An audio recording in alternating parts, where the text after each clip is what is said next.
Hi, and welcome to F-World, the Fragility podcast. Together with our guests, we explore how the forces of fragility manifest across the world and in our day-to-day lives, and how we can build a more resilient future.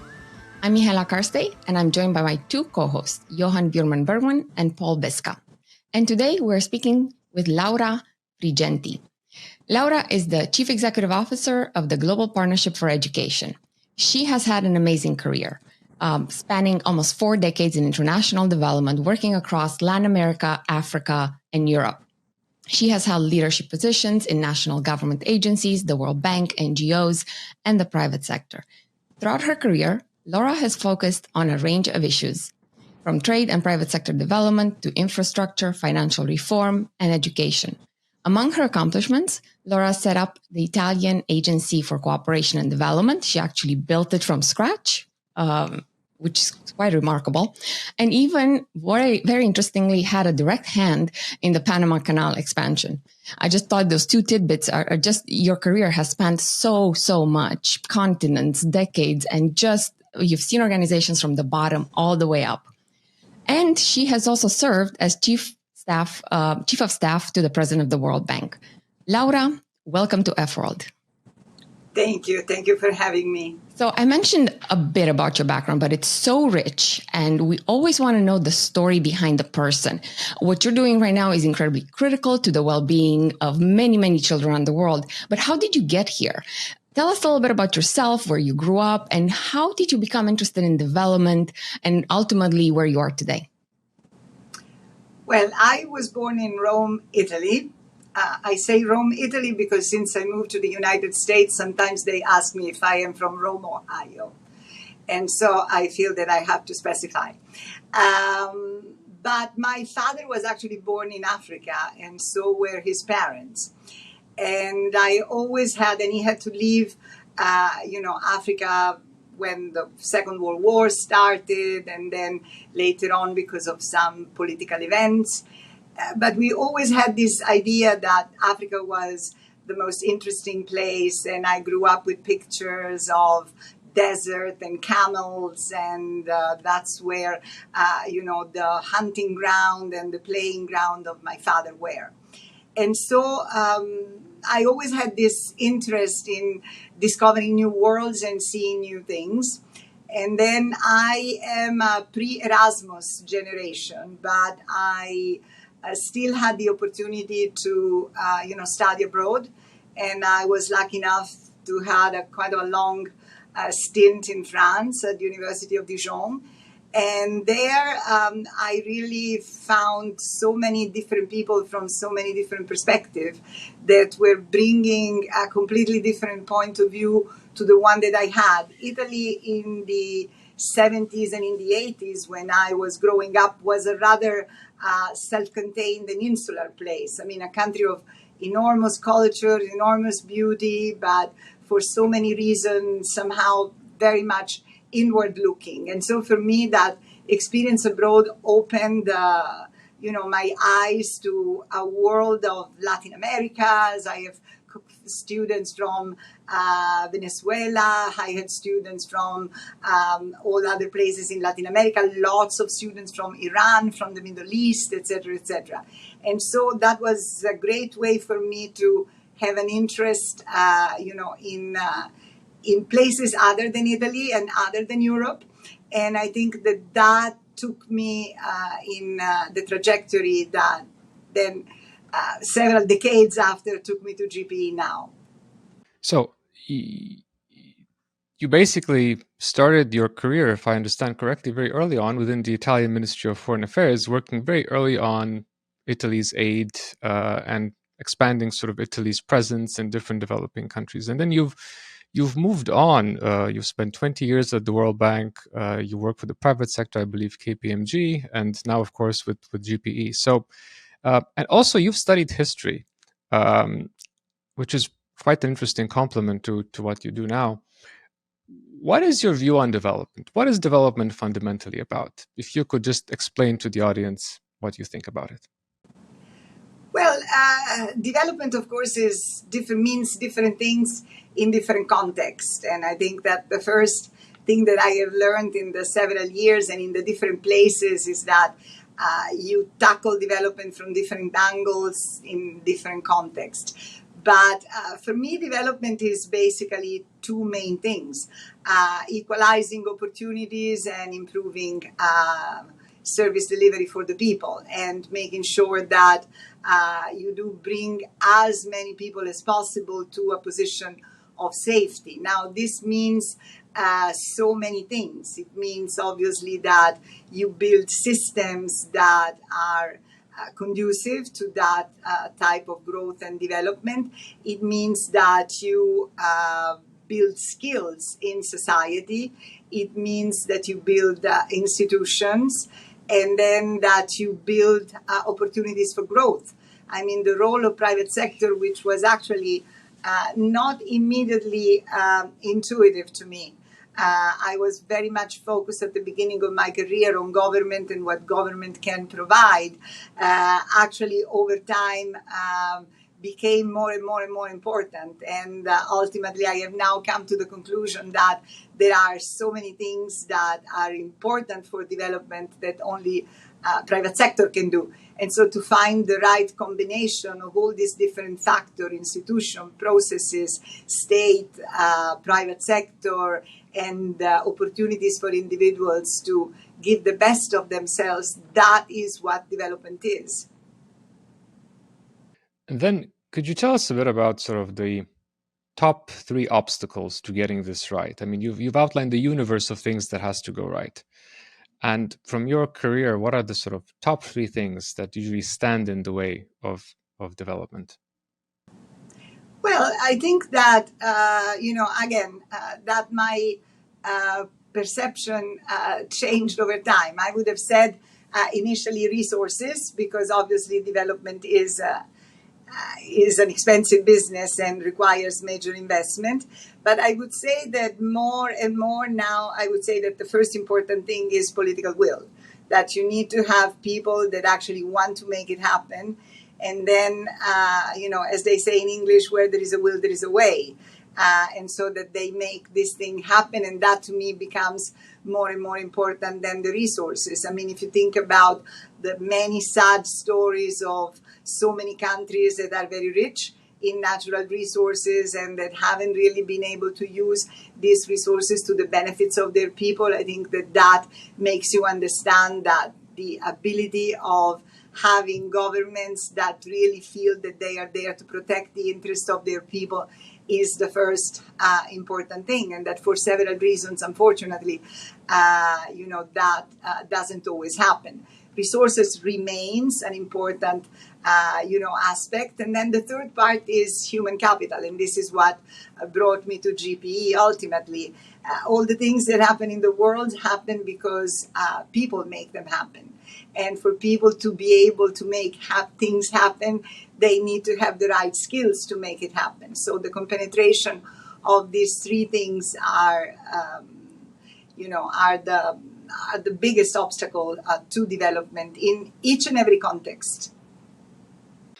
Absolutely. And, you outlined these 3 cornerstones: political will, resources, and human capital. And, within the framework of this conversation, of course, everything ties back to this idea of fragility. And in the development community over the past 10, 15 years, there's been a realization that more resources to fragile and conflict affected countries is probably a good thing. We should to your point, kind of address that cornerstone.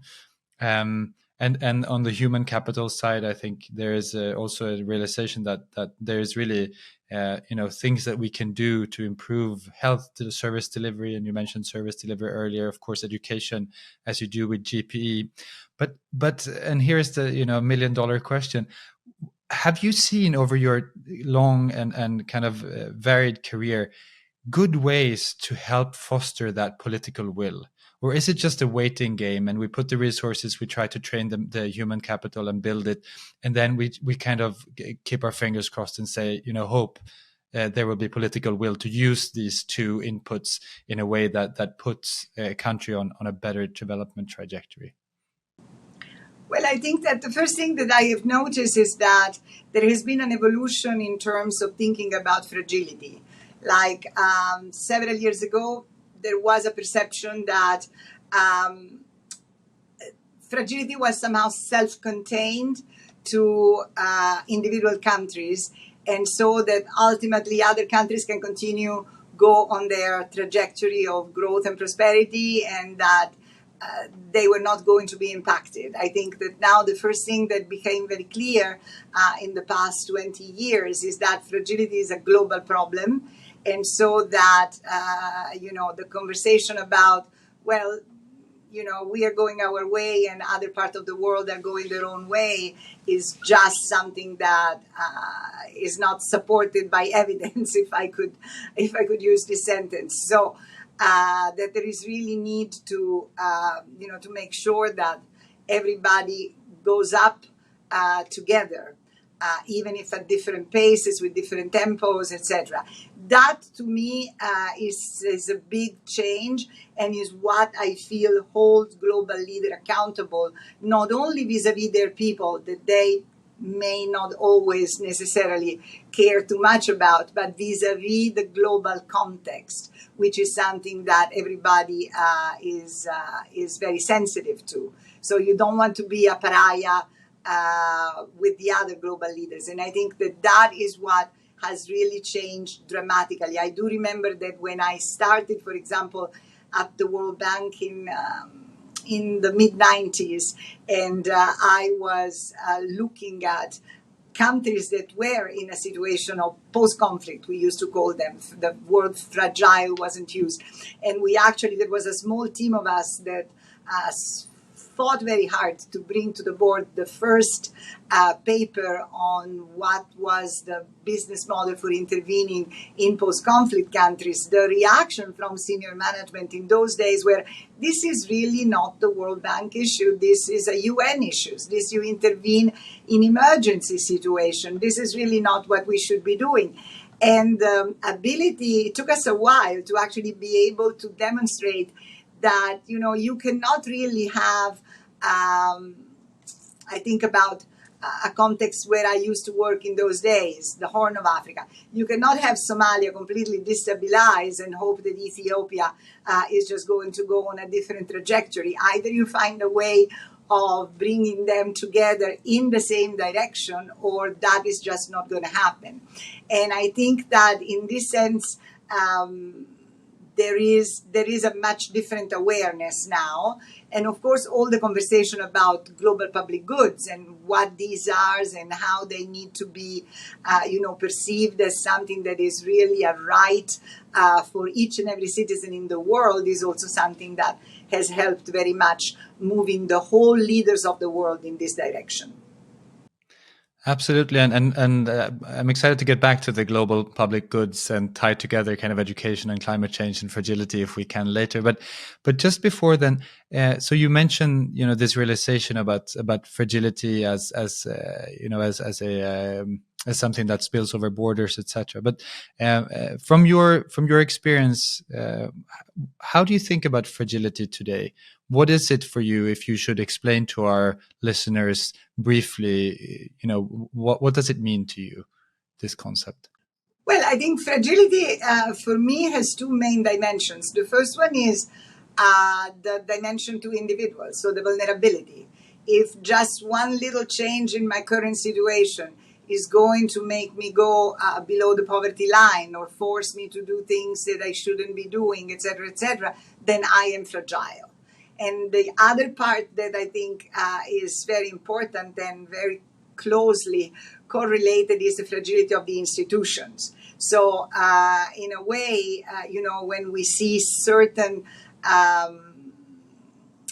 political phenomenon happening in certain parts of the world, we say, well, it doesn't really matter, what the political context is. The institutions are strong.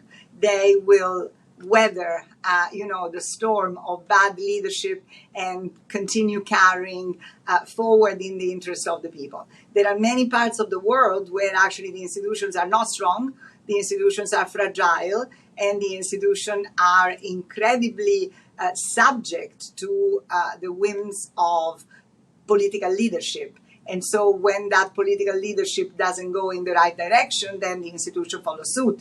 And if you think about the impact that institutions like, the judiciary, for example, has on the life of each and every individual, then you really see that the combination of that personal fragility and the fact that there is no place where citizens feel safe in a way, both in the public and in the private arena, that is to me the definition of fragility. Is a much more subtle, I think that generally people think about fragility or used to think about fragility, thinking about context of war or immediate post-war, or, for example, dramatic natural phenomena like drought, etc., etc. I mean, there is a fragility of society that I think is what we are seeing now, particularly in many parts of the world. I think Africa, that is a part of the world that I have loved dearly and where I've worked for a very long time. But Latin America, for example, that doesn't really seem to be able to produce the quality of leadership and the quality of growth and the quality of equality that you would like to see in society, in spite of the fact that there are so many positive factors that, could be taken into account. I think that is now the part that worries me the most about fragility, that the institutions don't grow. And the institutions, therefore, because they do not grow, they don't allow people to actually, move out of poverty, improve their conditions. So I'm going to go back to the three obstacles because what you just said triggered a thought. So we had political will, resources, and human capital. And it seems to me that what you're doing is you're building the resource, education, to build the human capital, which will dismantle the other two obstacles. Because political will, a population that holds its leadership and government accountable, is usually a more educated population. If you're in an FCS and your literacy rate, what was it? I had it. It's only 72%. If your opportunities to learn about the world, not just learn facts, but also build a mode of thinking, including expecting your leaders to be held accountable. Without any of that, we can't expect a political will to disappear as an obstacle. So I'm curious, how are you thinking about the interconnection between education and fragility ultimately? And also, if you can maybe give us some of your experience, because you have seen, for example, a region like the Sahel starting in the 80s and through today. How should we see those interconnections on the ground? How do they manifest?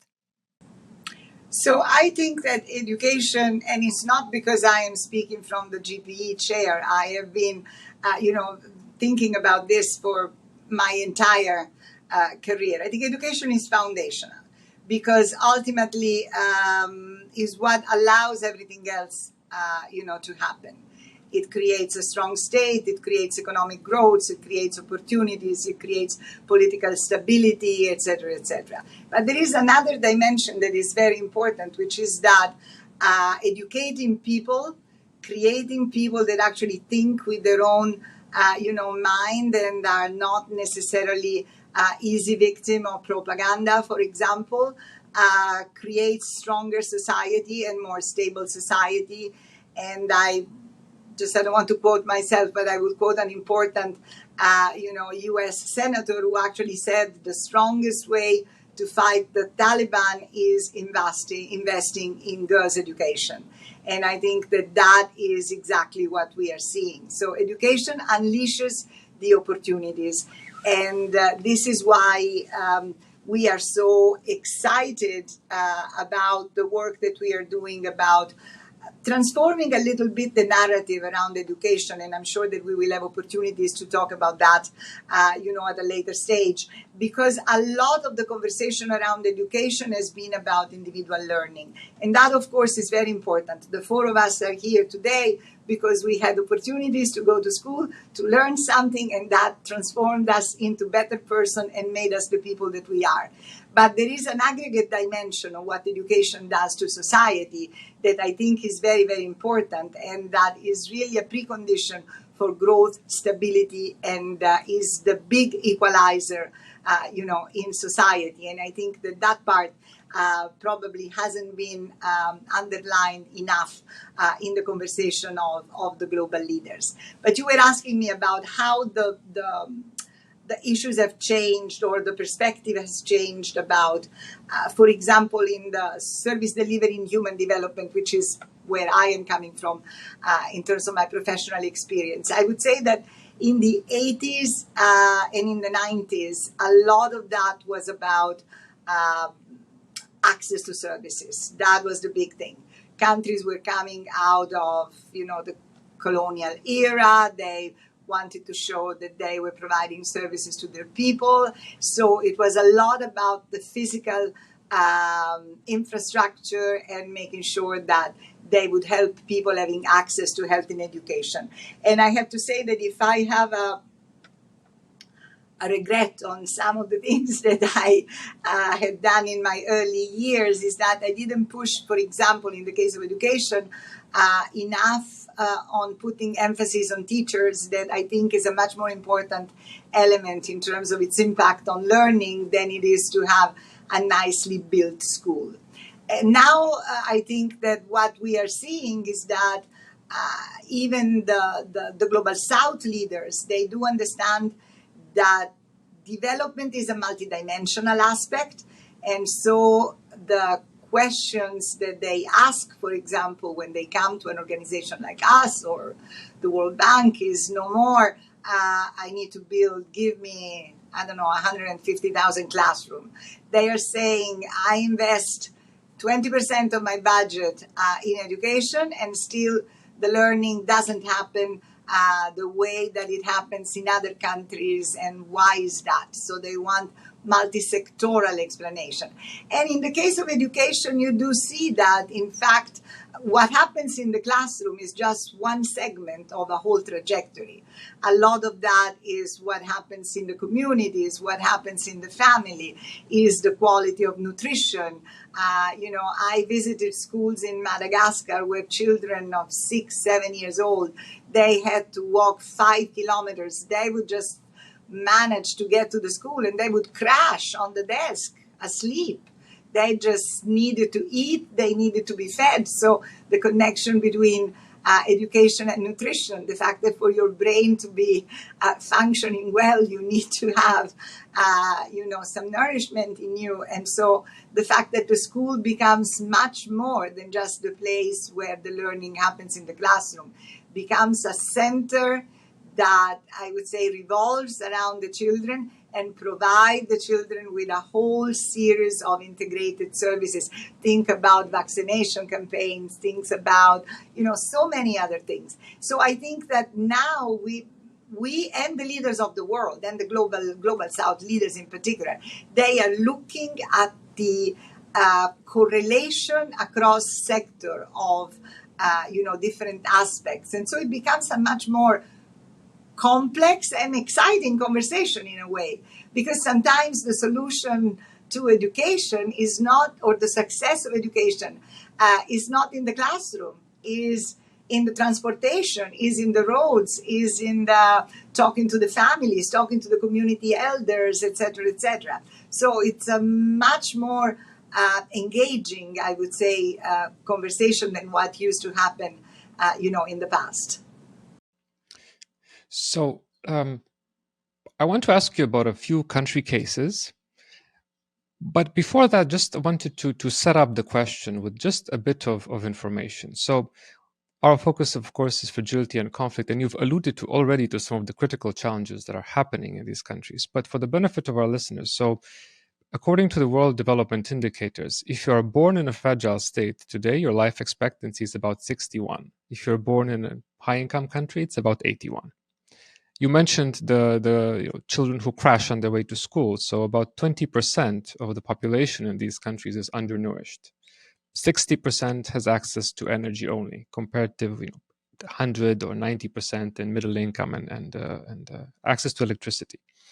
Less than 40% have access to the internet. So you've mentioned about your love for Africa and given your family ties and also your deep work there, but also Latin America. Could you give us a sense of a couple of countries that you are worrying about right now? And what are some of the key challenges they are facing across, let's say, the entire education sector, from the primary school involvement to general outcomes? Well, I think that there are actually there are some threats to education that doesn't come from education, in a sense that the first thing is this like false dichotomy that I often witness about the fact that there is a separate climate change agenda and then there is a separate poverty reduction agenda, which includes education and service delivery in general, as if the two things didn't connect, or as if ultimately the recipient of a better world and better services weren't to be the same individuals. And that is something that is, for example, posing significant threat to the ability of the social sector.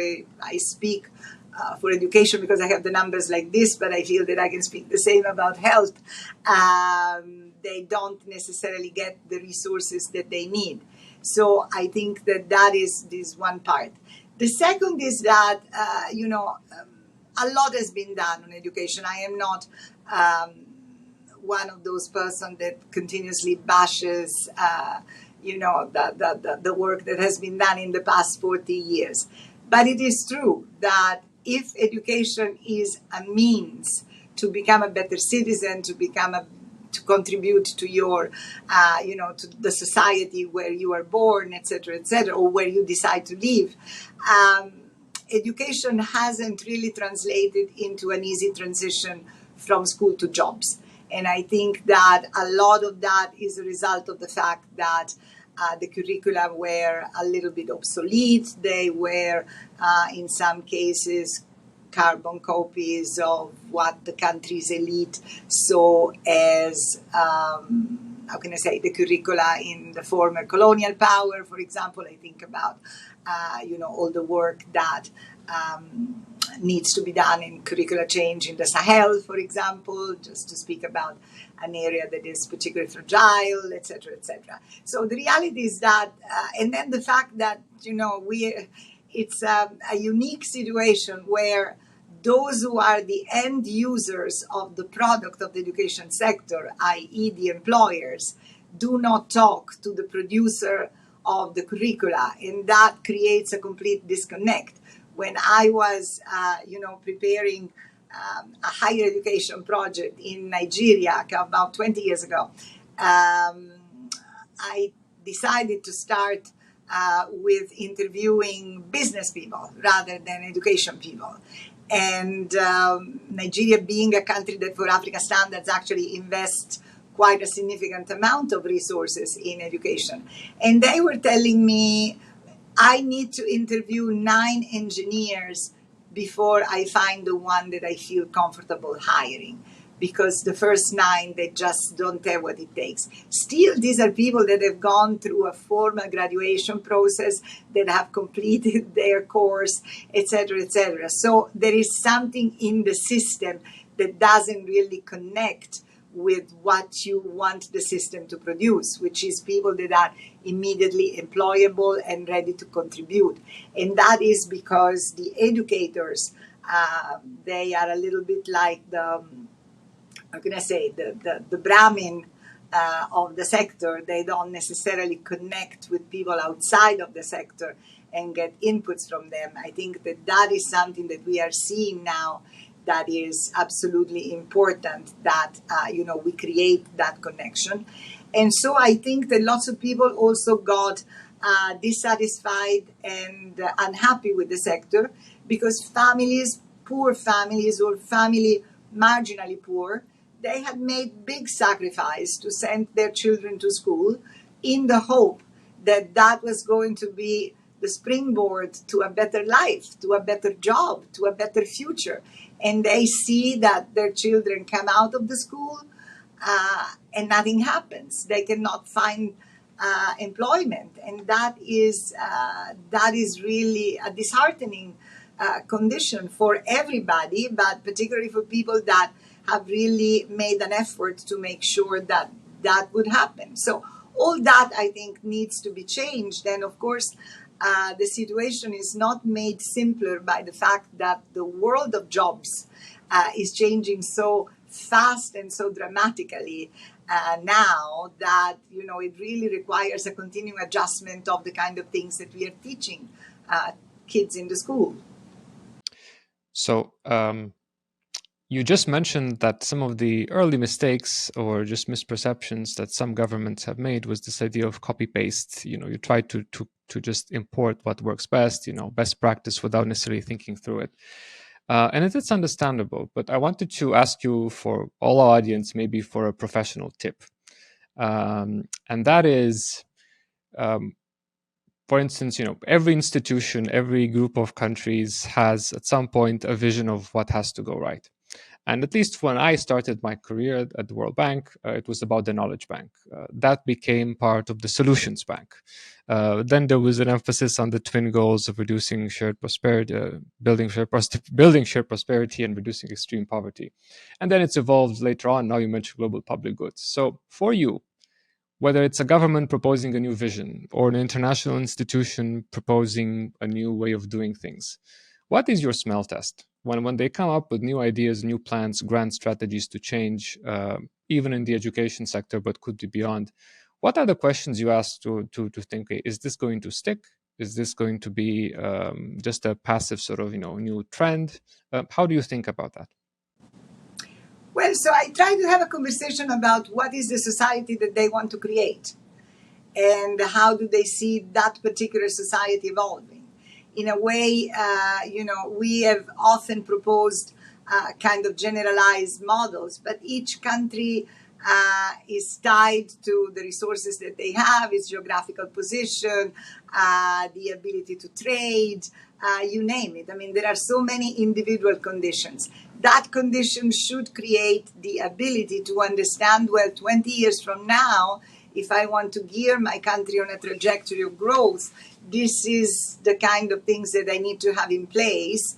And this is the kind of things that I need to do for that model to actually translate, into reality. And so I think that is a much more,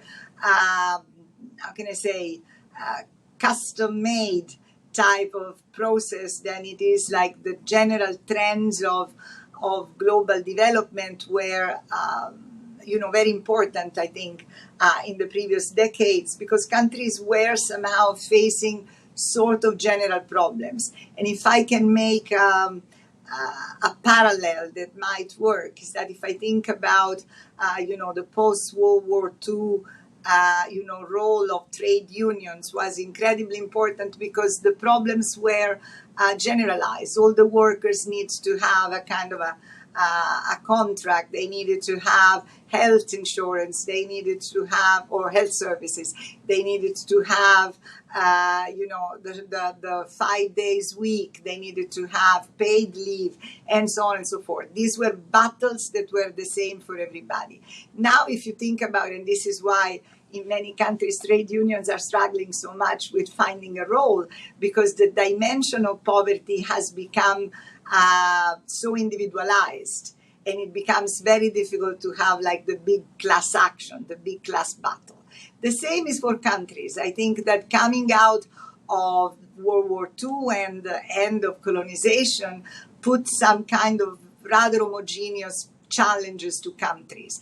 They had to get their institution in place. They have to think about, the delivery of services to their people. They have to think about, some basic infrastructures and so on and so forth. Now, each and every one of them needs to find his own path to growth and prosperity. And I think that requires a conversation that is really specific. And so my first step is, let's think a little bit about what's the uniqueness of each individual countries, and let's think about what is the model, what is your vision, what that you want to see in 2050, and how do we get there? So it's a very different type of conversation, and it's it's much more prompted by the specific of the countries and the vision of their leadership, rather than having the governments or global organization or multilateral organization presenting a kind of a recipe that would help them grow. So building on this, but in a way also, I guess, going towards the more generalizing as a side of these issues, I wanted to just focus in on the kind of the nexus between the education sector and the private sector, because so you mentioned how the education providers and the private sector aren't necessarily talking to each other, so there isn't a feedback loop between what the private sector needs and what the education sector delivers.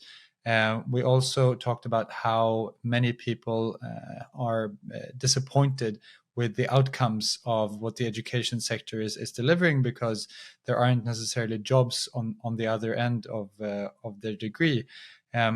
But then there's also the aspect of the private sector regulation. So even if the private sector is talking or trying to talk to the state and trying to talk to the education providers, if the state is participating in the private sector, in contested sectors, particularly to a degree that is distorting the competitiveness in these sectors, it becomes almost impossible for the private sector to create jobs, even if the skills that are being put out from the education sector are in demand on the global level. It's very difficult for these private sector companies to compete, because these state supported companies are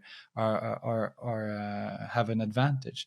So how do you, from an education point of view, think about that interaction with the private sector, and particularly as it relates to the participation of the state in the private sector that has these competition distorting effects that in turn diminishes the ability of the private sector to create jobs, and then in turn feeds into this dissatisfaction, I should say, that people have with the job outcomes from the education system. Can you help us disentangle this a little bit?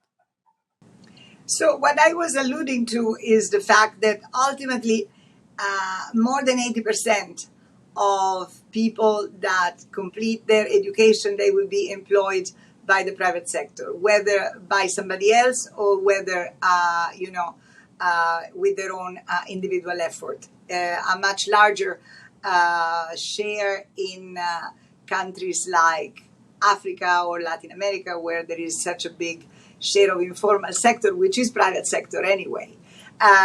So I think that it is very important that whatever is taught in the school responds to something that is reflects what the private sector needs. Otherwise, we create that disconnect.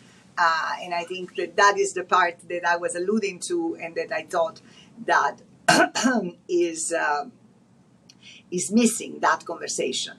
At the same time, obviously, I mean, there is a bigger issue of regulation of the labor market, which doesn't necessarily, pertain somehow to the work that we are doing at GPE, or the work that the education sector does, which basically requires for the private sector to be able to grow. You need to have an environment that allow you to grow, and this is something that we do see, for example, when we look at the trends of foreign direct investments. External investments, they go to countries where they know that there is rule of law, where there is an environment where, somehow people feel that their rights are protected, etc., etc. So those things are incredibly important, but don't necessarily, they are not part of the type of conversations that we have. Though obviously, I like to believe that the more you create a society that is educated and where people think, freely and rationally, that the more you would have naturally good practice, evolve. I want to take us back to the individualized conversation, What do I mean through that? You talked about how poverty now has very individualized features and how overall what was achieved by, let's say, trade unions post-World War is no longer applicable. We live in a different world. So because we live in a different world, I'm curious how you view the role of technology to help close sort of this gap between learning and the applicability of learning to job skills. And I'm thinking here things like educational software that can catch up kids to the level they're at, because we just put kids of the same age in one classroom, but that doesn't mean they're at the same level. And that happens even in the Western world. It's not just in low-income countries. So how do you see maybe recent technology developments, maybe partnering with the private sector to help in some of these countries close some of these educational gaps? So let me say that actually I had a view on this pre-COVID, and now I have a post-COVID view that has somehow evolved. But pre-COVID, having spent so much time in classroom where there were teachers that were absolutely inadequate, I would have been of the view that a good plasma screen with a remote teacher that was capable and competent would have been better than having a teacher in person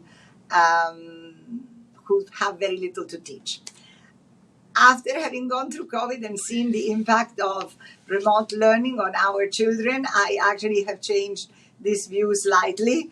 And I think that nothing replaces the personal interaction that happens in the classroom, because there is much more than just transferring notions and transferring learning. There is the fact that, the school really becomes a place where there is interpersonal aggregation. So, but having said that, I think that because in many of our developing countries, and in particular fragile states, there is going to be a gap of decades between, particularly if the push to enrollment continues the way that we would like to see it going, and the demographics that are obviously playing against. You think about countries in the Sahel or Ethiopia or Nigeria. Nigeria is going to double in the next 20 years his, school population. And academically trained teachers take a much longer time to be produced. And so there is going to be a growing gap between children and teachers. So what you can use technology is really to supplement, in a sense that you can have a good cohort of teachers that are trained in the basic without having to go through the whole process of a TTIs. And then you have some technology support that helps them, go for the most difficult part. I think particularly science, technology, math, things that are badly needed for the future of jobs, and that somehow are so difficult for teachers to become proficient in. And so I think that is one part. Obviously, there is a big, hardware infrastructure, gap that in certain areas, even that is not possible. And I think about remote areas of northern Ethiopia, of Uganda, of so many parts in Africa or the Sahel, where really, you first need to have the network in place for all these things to actually, be able to be exploited with their full potential. So I was very happy to see years ago that the World Bank, for example, launched this, big push on bridging the digital divide, because that is really something that will allow so many things to unleash. But in the meanwhile, there are many, things that are provided in Africa outside of education to farmers, to traders, to people through their cell phone. And so why not thinking about what can be offered to students through their telephone? And I think that is a good beginning. But obviously, the moment that the digital divide is filled, then there is much more that can be done. And I have to say that the private sector companies, our technology company, are very keen, very, very keen to support education institution working on apps, technologies, methodologies, processes, etc., that can actually support the more mainstream learning. So I am optimistic on that. As a quick follow-up, do you see a bigger role for women and girls sort of bridging the gender gap in education in places where maybe there's resistance to, I'm thinking Afghanistan here. Would it be easier to reach those girls that now can't learn with technology rather than fight sort of the political ill will of keeping them out of classrooms? So, technology is better than nothing. I like to believe that we are going to find ways of bringing the Afghani girls back in a classroom, because they also need to be surrounded by other girls and to speak with real teachers. And that is, I hope that is a transitional phase, and maybe the solution is going to be segregated education with schools only for girls, etc., etc. But I think that anything would be better than just having them stuck at home, because then what do? You have them doing just remote learning, and then once they are finished, the leaders of the countries need to understand that women need to be integrated in society, both through education and then later on through jobs. And so if you, in a way, let them have an easy win, that they can stay home and learn through their tablet, then that is going to keep them out of the labor market. And I don't think that this is where we want to see women. So I would say, no, I really like to believe that this is just a temporary, disgraceful hiccup, and that at some point, in ways that are going to be consistent with the culture of the place and the tradition, etc., but that we bring them out of the house, because if girls are in the house, then girls in school is a passport to the solution of so many things. And I'm thinking about going beyond Afghanistan, the impact that we have seen on COVID on girls. That, for example, in Africa, we have pretty much reached 1-to-1 ratio in primary school. And that was a good thing, because when a girl is not in school, the future that is ahead of her is not a good one. Is early marriage, is early pregnancy, is all the health problem that comes associated with that, and so on and so forth. A girl in classroom is a safe. So living beyond the fact that, the girl needs to have the right to earn a living, be independent, etc., etc. But there are so many other externalities that education brings to girls. So building on that, then let's look towards the future. You mentioned the need for a new narrative for education, and that the Global Partnership for Education is working on that. So tell us a bit about that. Why do we need that, and what is GPE doing about it? Well,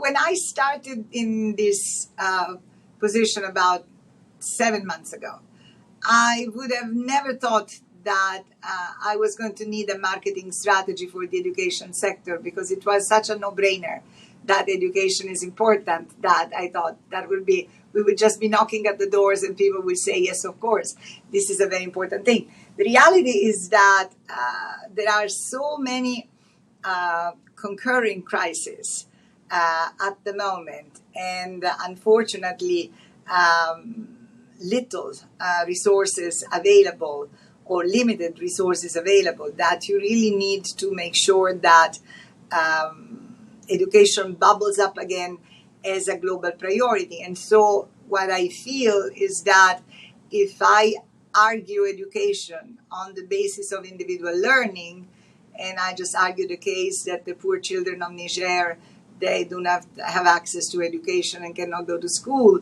Lots of people feel a lot of sympathy for the children of Niger, but they think that this is much less of a global crisis compared to a pandemic, compared to climate change, compared to the war in Ukraine, which is something on its own, compared to the food crisis, the energy crisis. Those are global relevance.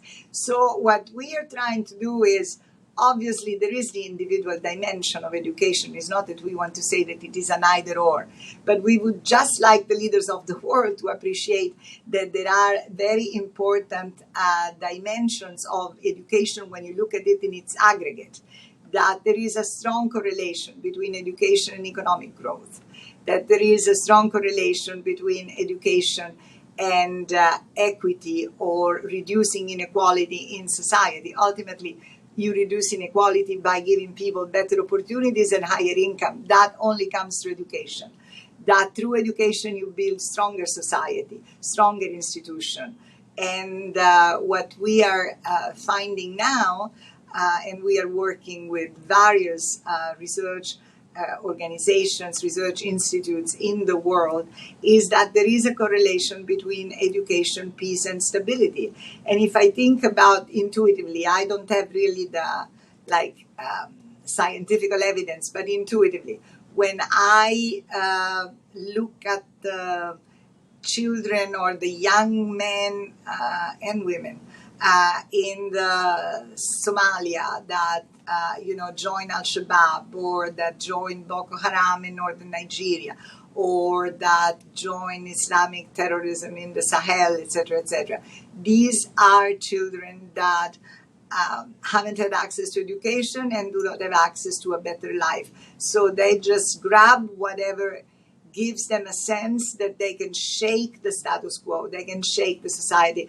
And last week we organized an event in the framework of the big Paris event on financing the future, and the president of Niger actually came to that event that we had organized with UNESCO, and he made a passionate speech about the fact that instability in his country was correlated with lack of education, and that for this reason he had decided that education was the top priority, in his country's priorities for investment. And I very much see the situation the way that he was describing it. I actually saw the snippets of the speech, and he mentioned these fascinating numbers, that there were 3 million people in Niger when the country was independent. There are 28 million now. And in just a few, 20 years, there will be like 50 or something like that. So with those staggering numbers in mind, how does GPE think about bringing this all together? How do we catalyze the resources that are needed to invest in the infrastructure and in the learning technologies? How do we also then provide some type of solution to improving teacher presence, to increase learning, to strengthen the institutions, and also acknowledge the huge role that the private sector has in providing education? I think on the African continent, we have about a third of all students go to private schools for primary school.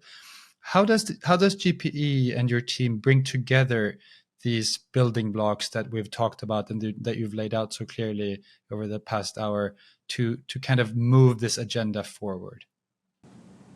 So GPE does basically three things. I mean, the first one is the advocacy, which we were talking, so making sure that not an opportunity is missed for the leader of the world to be reminded that education is critical and is a priority, and they should be laser focused on education or the counterfactual or non-investing in education.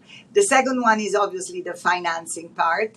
So GPE is a pretty successful machine to centralize resources. And then the third part, which I think is the most important, is the work that we do with the country. And when I am asked why is GPE different from other organizations, I say that the single most important letter in GPE is the P, is the partnership element, because GPE at the country level brings together around one single table all the parties that are involved in financing and implementing the education sector.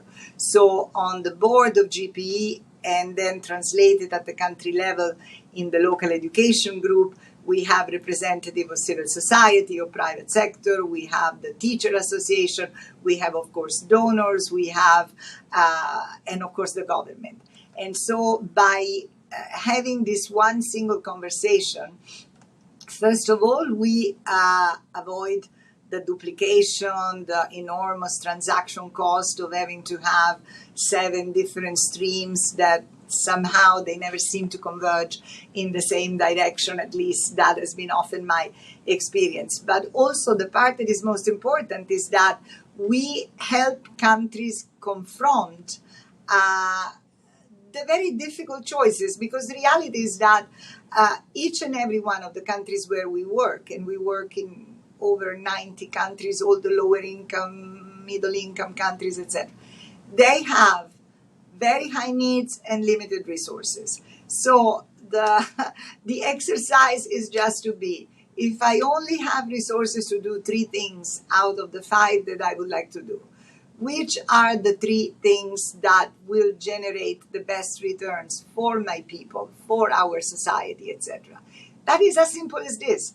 And that is the conversation where I think having everybody around the table that really, helps government putting together their national strategy for the sector to transform the sector is really, a good business model that facilitates access for the government to a whole series of good practices that they can learn from, but also simplifies the transaction of putting together, support for national plans that are often very complicated.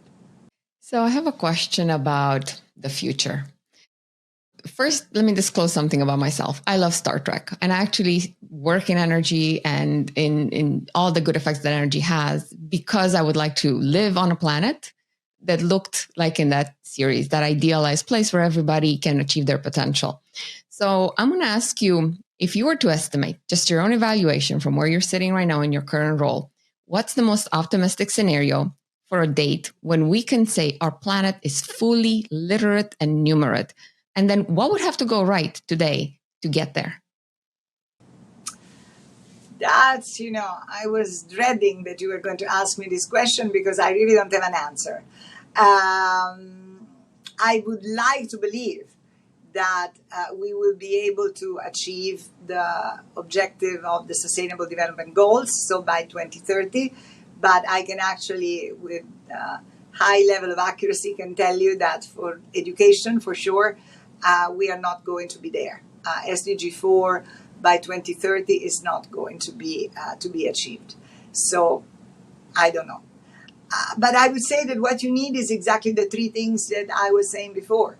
So you do need definitely political will, and this is why awareness is so important. You need, the resources, because education is an expensive sector, unfortunately, because it is so labor intensive.